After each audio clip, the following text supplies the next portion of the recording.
아침에 시작을 알리는 글로벌 주식 라이브 월스트리트 모닝 브리핑.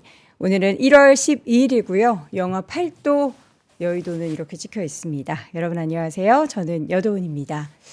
주말에 눈 소식이 굉장히 있었는데, 그러니까 굉장한 눈이 온다라는 소식이 있었다는 거죠. 눈 소식이 굉장히 있는 것도 뭘까요? 근데 다행이죠. 예, 그렇게 많은 폭설이 내리지는 않았고, 그리고 나서 이번 주 되게 추워요. 오늘보다 수요일쯤 되면은 엄청난 한파. 지금도 사실 추워가지고 제가 이제 이렇게 보일 것 같아서 이제 깔깔이 같은 거를 이제 오늘 입고 왔는데, 여러분들도 따뜻하게, 실내에서도 따뜻하게, 요 약간 내무반 느낌 나네요. 영선님도 그렇고 저도 그렇고 둘이 똑같이 입으니까 내무반에서 방송하는 그런 느낌이 납니다. 잠시 후에 저희가 헛머잡게 얼마나 따뜻한지 소개를 해드리도록 하겠고요. 주말 사이에 시장은 지금 다우나 S&P 500 기준으로는 사상 최고를 또 경신을 했습니다. 물론 그렇다고 뭐 나스닥 지수가 안 오른 건 아니고 다 오름세를 보이고 있는데, 고용 관련한 데이터, 우리가 뭐 고용 보고서 금요일 날 발표되는 거 중요하다라고 하는데, 그 데이터 내용을 보면은 좀 엇갈립니다. 그 엇갈림의 그 양쪽으로 해석할 수 있는 그런 부분들을 시장에서는 아무래도 좀 긍정적으로 보고 있지 않나 싶고요. 또 우리가 쉴 때 지금 미국이 여러 나라들을 계속해서 툭툭, 약간 무력적으로도 좀 건들고 있죠. 이제는 이란이 그 타겟이 된 것 같긴 한데, 이란 내부적으로 지금 굉장한 이제 여러 가지 이제 시위도 있고 이런 상황 속에서 사상자 또 사망자들이 발생하고 있는 내용을 미국 쪽에서 좌시하지 않겠다, 뭐 이런 트럼프 대통령의 SNS를 통한 발언들, 이게 과연 확전이 될지에 대해서는 잘 모르겠지만 어쨌든 유가를 또 급등하게 만드는 원인, 그 호르무즈 항상 얘기하잖아요. 그런 부분도 걱정이 되고, 내용들이 참 많습니다. 여러 가지 우리가 짚어봐야 될 부분들이 많은데, 금요일에 또 관세 관련해서 아직 발표가 없었어요. 그 위헌 결정, 뭐 합병 결정 뭐 낸다고 했잖아요. 그게 14일쯤으로 좀 연기된 것 같은데, 불확실성 속에서 우리나라 정부도 굉장히 또 고민이 많다라고 하는데요. 관련한 소식들 월가 뉴스레터 글로벌 시황맨 박명성님과 함께 확인해 보도록 하겠고요. 이어지는 글로벌 인터뷰는 하나증권 글로벌 투자분석실 이재만 실장과 함께 또 시장의 이번 한 주 동안의 이슈와 전략들 꼼꼼하게 체크해 드리도록 하겠습니다. 자, 다들 반가 할 수 있다. 신하철님 뭘 할 수 있는 걸까요? 예, 파이팅 하시고요. 좋은 아침, 도운 아침 이렇게 인사해 주신 여러분 모두 반갑습니다. 자, 오늘 먼저 글로벌 시황맨 박명선님과 함께 월가 뉴스레터 열어보도록 하죠. 어서 오십시오. 네, 안녕하세요. 진짜 군대 같네요. 군대에 가면 약간 요거보다는 조금 더 카키빛 나는 거 입죠? 요즘은 아예 갈색이죠, 갈색. 아, 갈색으로 바뀌었어요? 옛날이 노란색. 옛날에는 요거보다 조금 더 노란빛 예. 나는 거. 예. 아, 실제로 보면은 되게 예쁜 베이지인데 둘이 똑같이 입으니까 좋은데요, 이거? 예, 어디 좋죠. 가볍고. 네. 예. 깔깔이 같은 그런 추억의 깔깔이 같은 그런 느낌이 좀 있긴 합니다. 자, 여러분들도 따뜻하게 잘 챙겨 입기 바라겠고요. 주말 사이 시장 한번 정리를 해볼 텐데, 네. 지수가 이거 사상 최고치 계속 경신하고 있어요. 네. 맞습니다. 근데 요즘 그냥 드는 생각은 그거예요. 진짜 다 너무 좋게만 해석하는 건 아닐까. 새해라서 다들 그냥 일단은 가자만 외치고 있는 것 같아서, 이러다가 뭐 언젠가 또 갑자기 또 큰 폭풍이 몰아칠 수도 있겠구나, 그런 걱정을 좀 하게 되는 데이터들이 좀 나왔습니다. 그래서 고용이 막 그렇게 좋았던 것도 아니고, 관세 불확실성 해소된 것도 아니고, 지금 점점 뭔가 지정학적 불확실성은 커지는데, 일단 시장은 그 안에서 돈 되는 것만 찾고 있는 상황이라서, 일단 이게 1월에 그냥 색깔인가 보다, 새해 초에 색깔인가 보다라고 받아들이고는 있는데요. 뭐 다들 어느 정도는 조금씩 마음의 준비는 하고 계셔야 되지 않을까, 그런 생각을 하게 하는 주말 사이의 이슈들이었습니다. 자, 그래서 뉴욕 증시 3대 지수 마감 상황부터 보시면요, 모두 올랐고요. 러셀 2000 역시 초록불을 켰습니다. 4개 지수 모두 상승한 가운데 또 반도체 상승 탄력이 강했죠. 마이크론 테크놀로지 다시 5% 넘게 상승했고요. 브로드컴도 3.7%, 인텔도 10% 넘게 급등했습니다. 그리고 램리서치, AMAT, KLAC까지 반도체 장비주들 소부장 안에서도 상승 랠리 이어지는 모습. 그리고 또 오라클도 올라왔기 때문에 다시 AI, 또 테슬라도 모처럼 또 반등에 성공했죠. 어쨌든 뭐 시장의 분위기는 계속 좋은 게 좋은 거지라고 하면서 좋은 걸 찾아다니는 그런 상황이라서 분위기는 계속 나쁘지 않았다라고 보시면 될 것 같고요. 굳이 따지면 이게 1월이다 보니까 이제 트럼프 대통령의 어떤 정책 수혜주라고 봐야 될 것 같습니다. 드론 관련주들 계속 올라가고요. 그리고 또 우주 관련주들, 그리고 블룸에너지, 결국에는 크레도 테크놀로지, 이런 AI 관련주들, 그리고 어플라이드 디지털이 지난주에 실적이 좋았다고 말씀드렸는데 어플라이드 디지털 또 상승했고요. 오클로 원전 관련주도 지난 주말에 강한 탄력을 좀 보였습니다. 메타가 또 원전 쪽에 관심을 갖고 있다라는 소식이 나오면서 강세, 에너지주들 최근에 이제 베네수엘라 이슈로 강세, 그러니까 트럼프 대통령 한마디 한마디에 지금은 시장이 주목을 하고 있는데, 이게 왜 제가 초반부터 좀 그런 것들을 깔았냐면 이번 주부터 이제 실적 시즌이 시작되기 때문에 이런 정책 수혜주의 랠리를 계속 쫓아가야 되나라고 생각하기에는 이번 주 실적 시즌과 맞붙어서 조금 고민을 하게 되는 그런 구간이 올 것 같기도 합니다.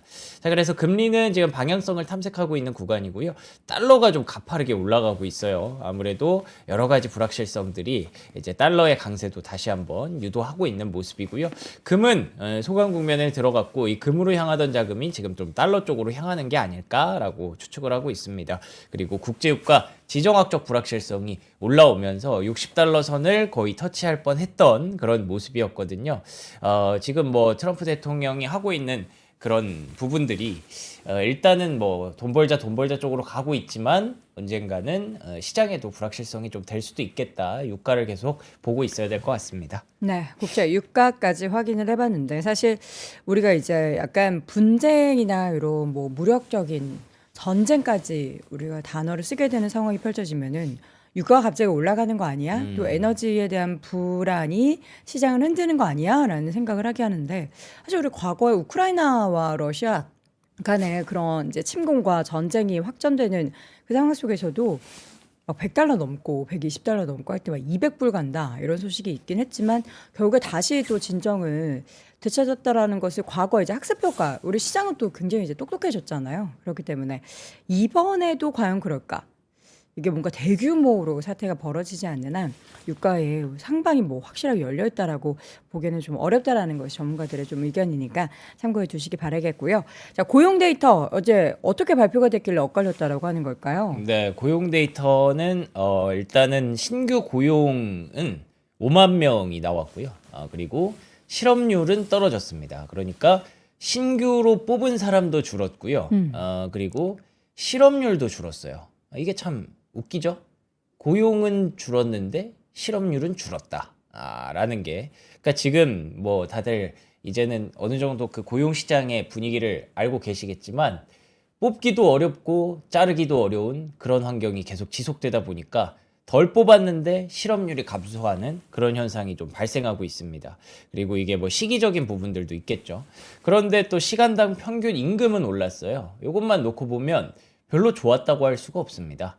고용도 줄었죠. 물론 실업률 떨어진 거는 다행이지만 여전히 4.4% 높은 구간이고 시간당 평균 임금은 3.8%로 다시 올라왔다는 건 이건 결국 물가에 영향을 미치는 요인이기 때문에 어찌 보면 우리가 별로 좋아하지 않는 그런 그림이 나왔다고도 볼 수 있을 것 같습니다. 예상치와도 대부분 달랐거든요. 실업률 예상치보다는 좀 떨어졌지만 신규 고용이 5만 7천이었는데 예상치가 5만이 나왔고요.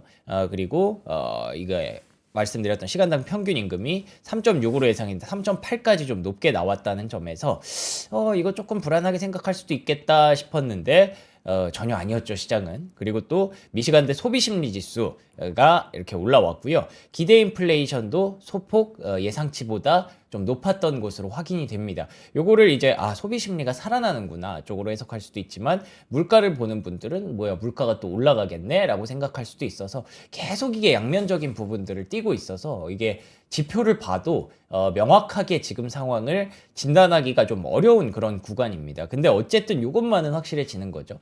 기준금리만큼은 1월에 동결이 거의 확실시됐습니다. 지금 96%까지 올라섰고요. 3월까지도 좀 어렵다라고 보는 반응, 4월도 어려울 것이다 라고 보는 반응들이 이번 고용지표를 통해서 나온 결과여서 이게 원래는 지난해에 확실히 금리 인하를 좀 기대했던 것과는 확실히 올해 초는 상황이 좀 달라졌구나 싶은데, 근데 또 시티그룹에서는 그 정도까지는 아니고 한 3월부터는 할 수 있을 것 같다라는 전망이 나왔거든요. 그래서 뭐 1월은 못하더라도 3월에는 또 어떻게 될지를 우리가 좀 봐야 될 것 같고요. 그리고 여기 보시는 것처럼 한 2번 정도는 올해 안에 할 수 있다라고 하니까, 만약에 3월에 하면 뭐 3월 사실 머지 않았거든요. 겨우 다다음 달이기 때문에 어쩌면 좀 그 기대감도 반영이 된 것도 같기도 합니다. 그래서 고용 지표를 보고 시장이 막 좋았다라고 하기보다는 뭔가 이런 변수들을 좀 계산하면서 에이 뭐 아직까진 1월이니까 일단 가보자라고 했던 것 같고요.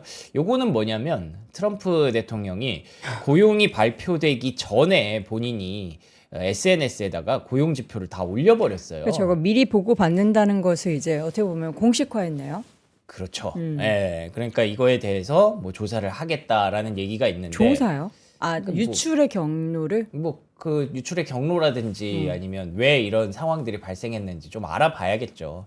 이게 사실 말이 안 되잖아요. 트럼프도 아무리 대통령이지만 고용 보고서는 딱 이 시간에 딱 발표하고 딱 끝내야 되는 건데, 그거를 본인이 먼저 SNS에다가 올려버리면 요거는 이게 얼마나 빨리 올린 거예요, 혹시? 제가 알기로는 이게 9일에 발표해야 되는 거잖아요. 아, 9일인데 9일이 금요일이잖아요.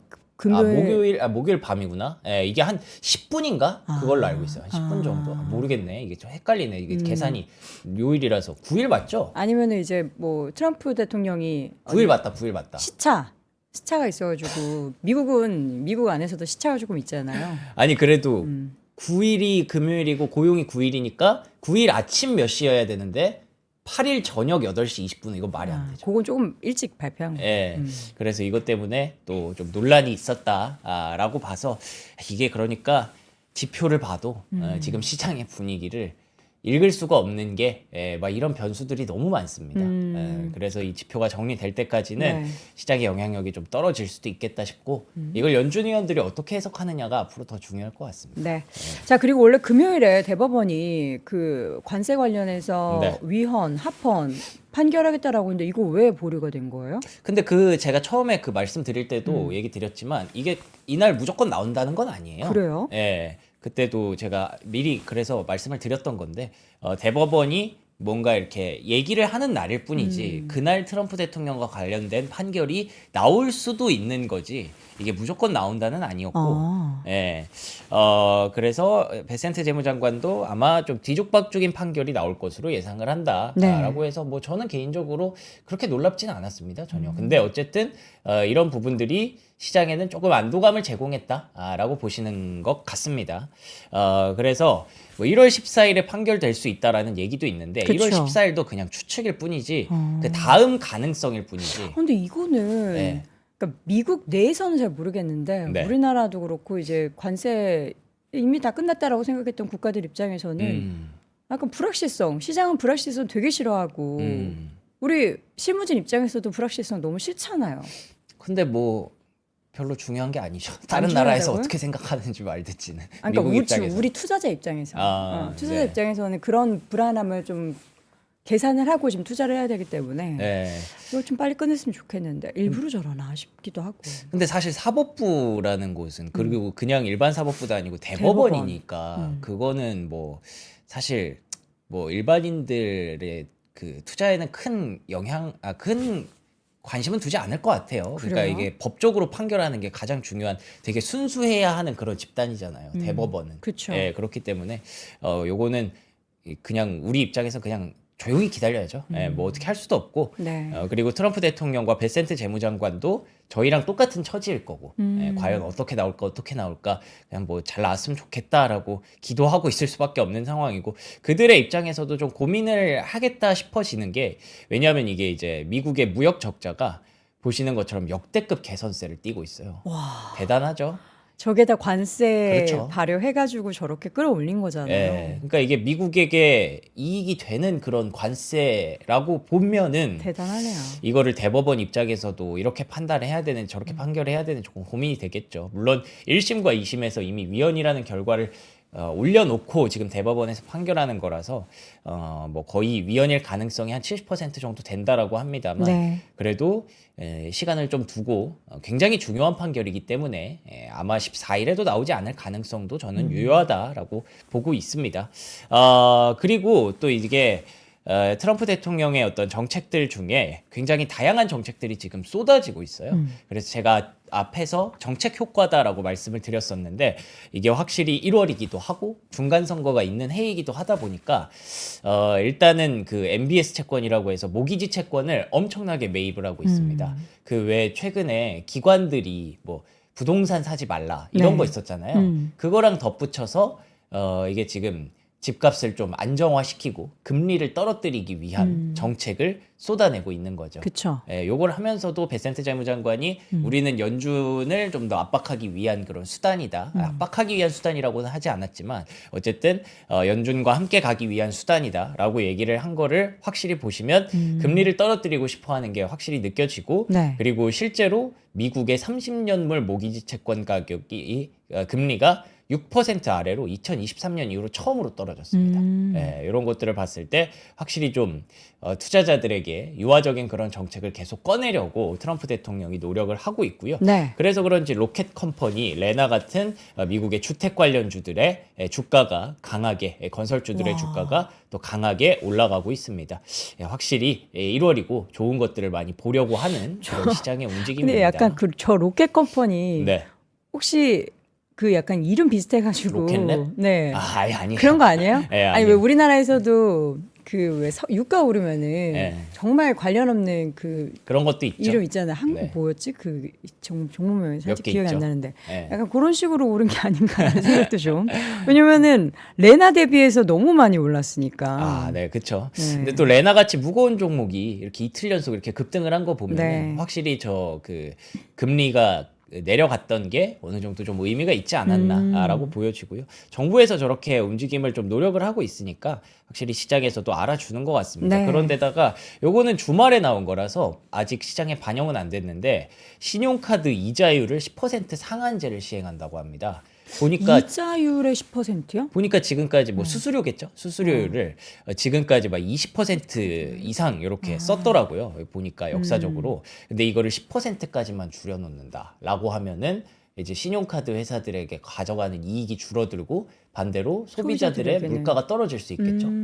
그런 부분들까지 계속 얘기를 하고 있어서 지금 뭐 정책들이 끊임없이 이렇게 쏟아져 나옵니다. 물가 안정책이죠. 어떻게 보면 집값 떨어뜨리는 것도 그렇고 이 신용카드 10% 상한제도 물가 떨어뜨리는 일이고 그래서 뭐 지금까지 트럼프 대통령이 그 꺼낸 정책들을 보면 기관 주택 매입 금지, 신용카드 이자율 제한, 그리고 또 금리 인하를 위한 모기지 채권 매입 여기까지 나왔던 거고요. 연준의 움직임을 계속 촉구하고 있고 휘발유 가격 낮추기 위해서 또 베네수엘라 뭐 들어간 것도 있고 경기 부양책 그다음에 관세로 인해서 이제 돈도 뿌릴 거니까 관세 네. 수입을 우리가 나눠주겠다라고 했으니까 확실히 선거철이라서 유동성을 높이고 물가를 내리기 위한 그런 정책들을 정초부터 계속 쏟아내고 있다.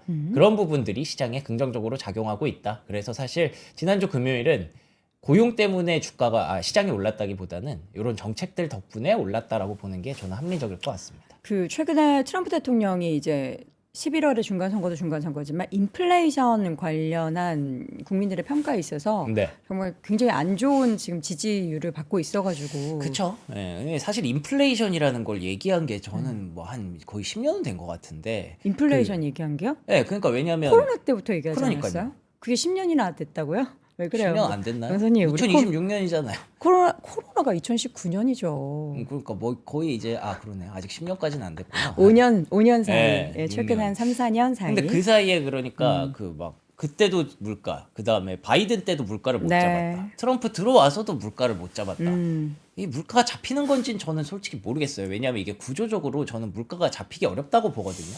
잡으려 하면 잡히지 않을 것이고 왜냐면 놓으려 하면 잡힐 것이다. 지금 뭐 금리 높죠. 그런데다가 투자는 많이 해야 되죠. 네. 그럼 돈은 또 계속 뿌려야 되죠. 유동성 계속 필요하죠. 이 물가는 잡힐 수가 없다고 저는 생각을 해요. 그러니까 돈이 기본적으로. 풀리는 상황에서 네. 인플레이션은 잡히기 근데 어렵다. 소비자들 입장에서는 기분이 좋을 순 없죠. 아니 이거 투자를 해야 되든 말든 내가 지금 먹고 살기가 너무 팍팍한데 그렇죠. 물가라도 지금 잡아야 되는 거 아니냐라고 외치는 것도 당연하죠. 그러니까 어떻게 보면 굉장히 이제 높은 자리에 계신 분들이 어려운 상황인 겁니다. 물가를 잡아달라고 하는 잡을 수가 없는 그렇기 때문에 어쨌든 잡는 척이라도 해야 되는 그 상황이 지금 이렇게 정책들로 발현되고 있다. 이렇게 해석을 합니다. 우리 Y2K님이 재미난 또 이야기를 해주셨습니다. 물가를 조심하라고 할머니는 항상 말씀하셨다. 아 그래요? 예.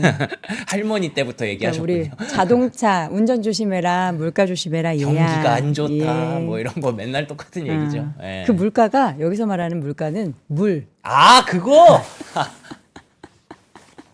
와, 그러니까 우리 명사님이 펀치라인이었네. 어려가지고 바로 이제 캐치를 펀치라인이었네. 못하시네. 아, 죄송합니다. 네, 그렇습니다. 물가에 내놓은 예. 아이였군. 물가 조심. 우리 할머니도 예. 말하셨지. 물가 조심으로서 늘 얘기한 겁니다. 아. 자, 트럼프가 베네수엘라 2차 공격을 취소했어요. 아, 네. 그리고 요것도 이제 이거는 이제 국제 정세와 방금까지는 트럼프가 국내에서 이제 물가 내리려고 한 정책들이었고 요건 국제 정세 관련해서도 좀 중요한 이슈들이 좀 많았어요. 계속 나옵니다.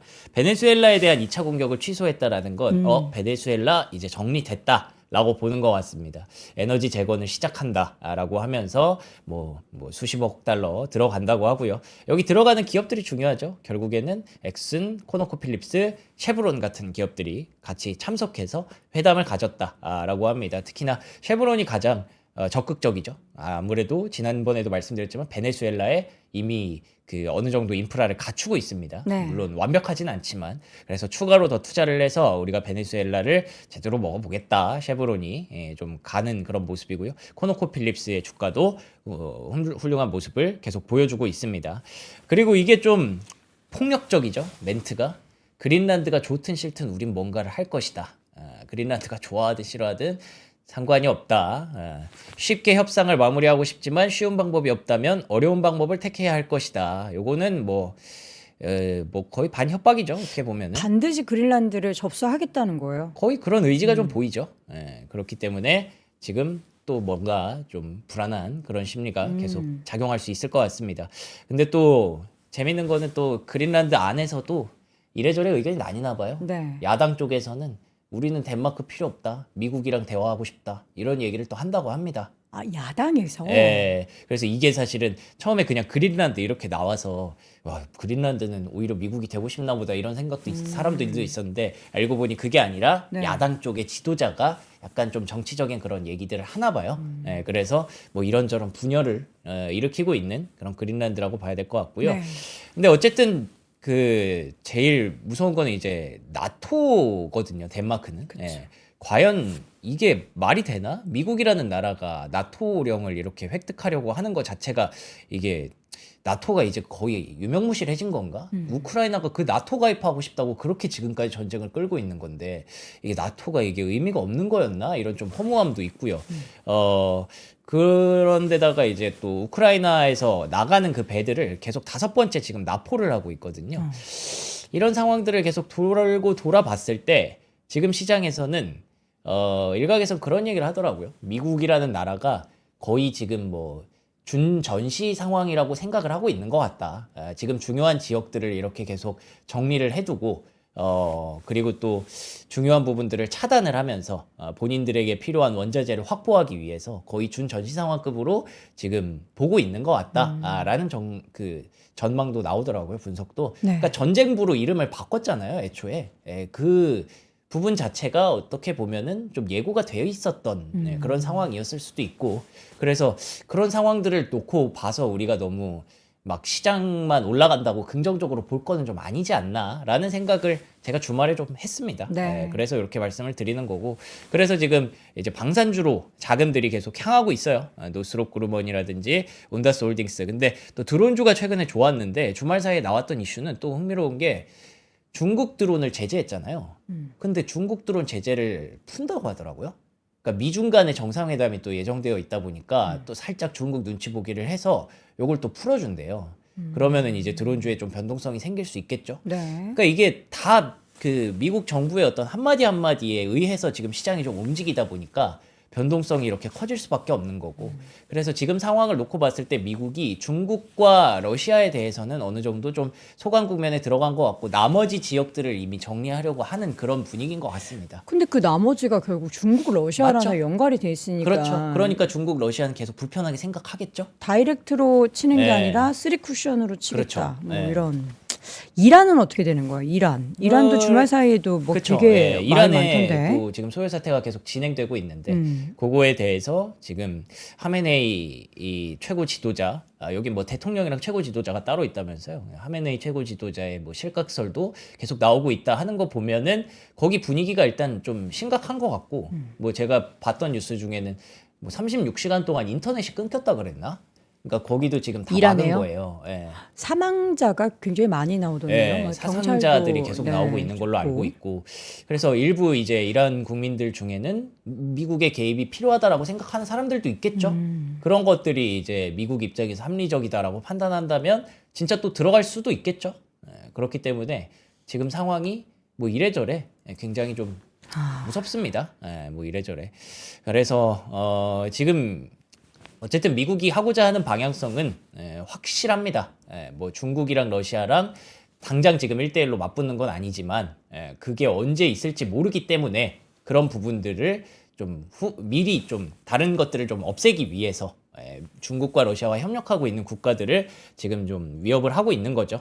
그래서 명확하게 얘기를 했어요. 우리가 안 하면 중국이나 러시아가 가져갈 수 있다라는 얘기를 계속 하고 있기 때문에 일단 거기에 그 내부적인 부분들은 뭐 원자재가 있는 거고 계속 이런 생각들을 하고 있는 거고 그걸 또 확인할 수 있었던 게 G7 플러스 2개국 그러니까 호주와 인도 같은 나라들과 함께 광물회담을 한다고 합니다.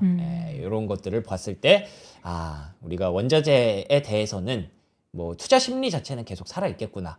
이런 걸 확보하고 있는 기업들이나 그런 걸 재련하고 있는 기업들은 계속 긍정적이겠구나. 구리 가격이 그래서 어쩌면 계속 올라가는 걸 수도 있겠구나. 이런 생각을 해볼 수가 있는 거겠죠. 네.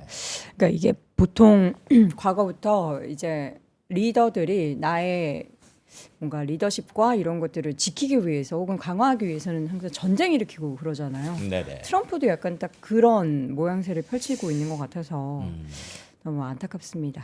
특징주 보겠습니다. 네. AI 관련해서 오픈 AI와 소프트뱅크 관련한 소식이 있습니다. 맞습니다. AI와 관련한 소식들 한번 일단 첫 번째로 엮어봤는데요. 오픈 AI, 소프트뱅크가 대규모 AI 데이터 센터 구축을 계획하면서 SB 에너지라는 회사에 10억 달러를 투자하기로 합의했다고 합니다. 뭐 이런 거는 원래 계속 나왔던 이슈들인데 오랜만에 또 오픈 AI랑 소프트뱅크가 돈 쓴다라는 얘기가 나와서 결국에는 소프트뱅크가 최근에 오픈 AI에게 넘겨줘야 되는 돈을 마련하느라 이런 얘기가 좀 없었는데 다시 한번 투자 소식이 나와서 어쨌든 자금 융통은 계속 잘 되고 있는 것 같아요. AI 쪽으로. 결국 미국이 저렇게까지 하려고 하는 이유 중에 하나가 지금 AI에 모두가 함께 도전자라는 입장에서 이거는 계속 시계를 돌려야 된다라는 부분들부터 시작하는 거라고 저는 믿고 있기 때문에 그래서 이 얘기를 계속 봐야 된다. 결국 종착지는 AI다라고 생각을 하고 있고요. 어플라이드 디지털 지난주에 말씀드렸던 실적주 강세 이어졌고요. 블룸에너지 10% 역시나 상승하면서 다시 신고가 돌파를 노리고 있는 그런 구간입니다. 그리고 메타가 원자력 에너지를 계약한다는 소식이 있었어요. 이게 뭐 보니까 500만 가구에 그 전력을 제공할 수 있는 정도의 엄청난 양이라고 하더라고요. 실제로 이름이 언급됐던 기업들이 비스트라, 오클로 같은 기업들이거든요. 근데 물론 여러분 아시겠지만 원전은 계약한다고 뚝딱 나오는 게 아닙니다. 네. 그렇기 때문에 다들 이렇게 음봉을 좀 만들었다라고 보시면 되는데 그래도 저점 대비해서 최근에 꾸준히 좀 올라오고 있거든요. 원전도 어쨌든 뭐 자원 뭐 그쪽이라는 점에서 여러분들이 주목하셔야 될 그런 섹터 중에 하나다라고 보여지는데 아직까지 막 시장의 신뢰도가 막 그렇게 강한 상황은 아니다라고 보여지네요. 자, 그리고 두 번째 특징주는요, 반도체 가져왔습니다. 지난주에 반도체 과연 끝났을까라는 얘기를 했었는데, 마이크론과 샌디스크 급등하는 거 보니까, 와, 안 끝났구나, 라는 생각이 좀 들었습니다. 근데 또, 너무 올라가니까, 이게 또 혹시 그 흔히 말하는 뭐 마지막 불꽃인가? 뭐 이런 생각도 한번 해볼 만 할 것 같고요. 이렇게까지 계속 올라갈 수 있을까에 대해서 또 고민되기도 하고요. 근데 TSMC가 12월 매출을 발표했는데, 역시나 긍정적인 매출을 발표했습니다. 그렇게 되면은 10, 11, 12 다 좋았으니까 4분기 실적 이번 주에 발표할 예정인데 뭐 좋았다라고 보여지죠. 그래서 TSMC가 이번 주에는 중요한 이벤트를 계속 만들어 줄 것 같고요.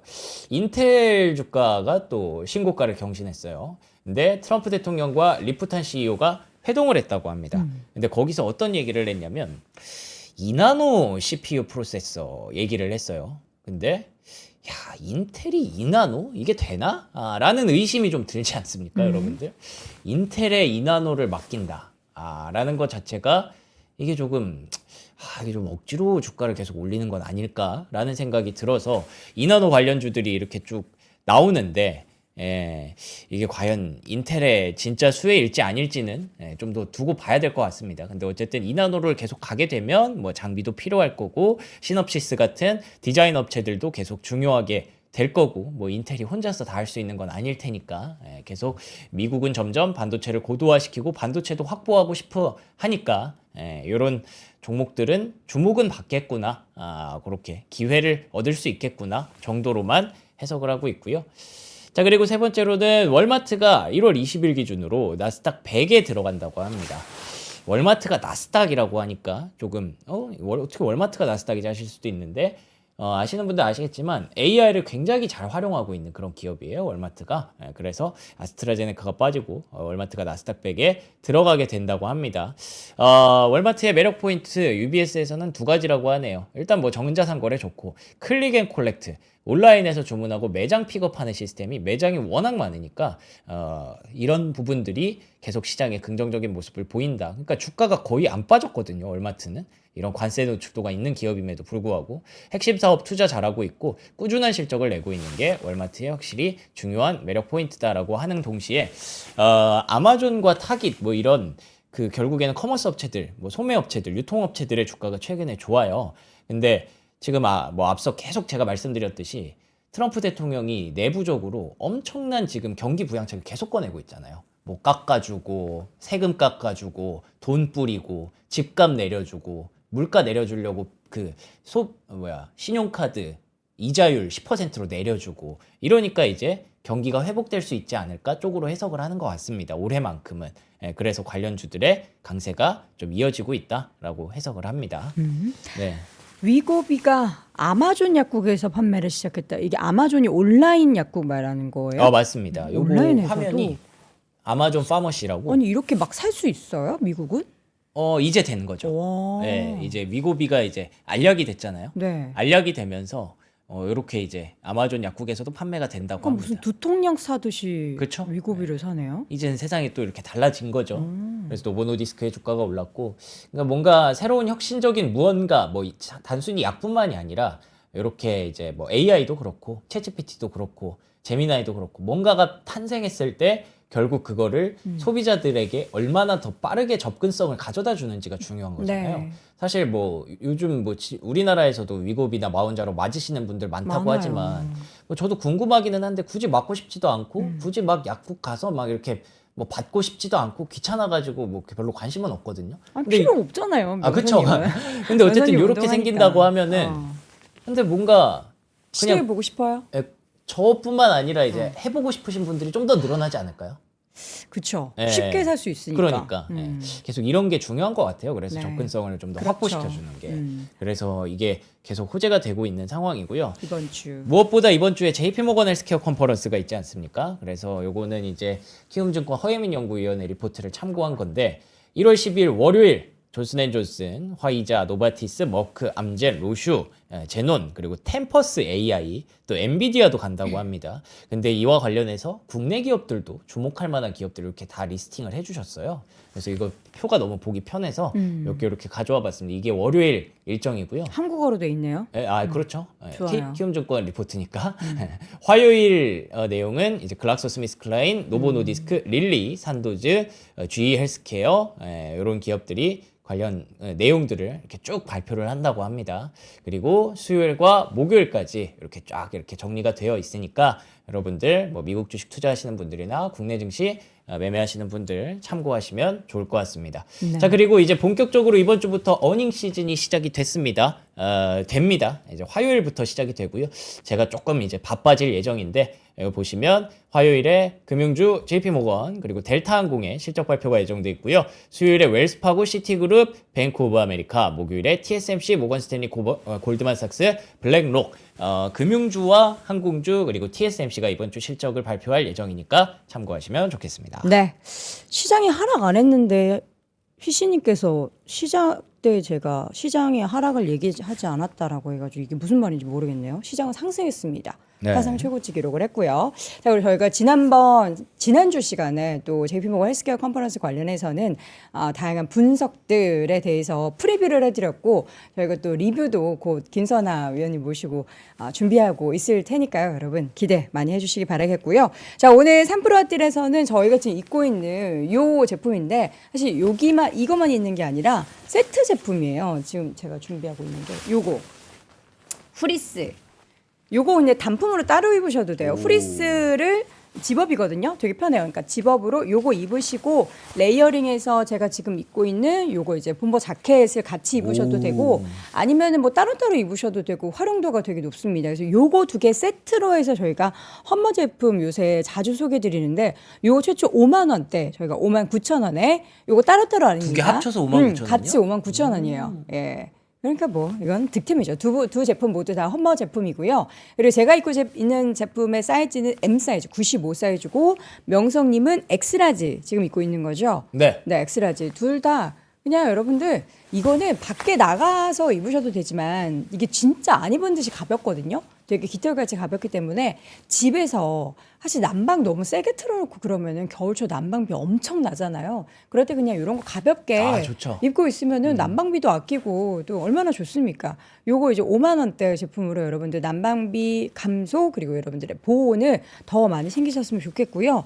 더불어서 요게 발수 방풍까지 된다라고 하고 UV 차단까지 된다라고 하네요. 그러니까 운동하실 때 입으셔도 좋겠습니다. 블랙, 네이비, 베이지 세 가지 컬러고요. M 사이즈 제가 입은 게 M 사이즈인 것 같아요. 95라고 써 있었는데 여기부터 사이즈 넉넉합니다. 2X 라지까지 가능하니까 여러분들 득템 하시길 바라겠고 자 이어서 오늘 오랜만에 갤럭시 탭 가지고 왔습니다. 요게 보니까 가방까지 이렇게 되어 있거든요. 케이스까지 되어 있는데 되게 두툼해서 봤더니 아이고 요거 키보드까지 오, 같이 마련된 키보드 필요하죠. 제품입니다. 네. 지금 구성이 탭, 정품 S펜, 호환 키보드 북커버, 충전기까지 저희가 준비를 같이 했는데요.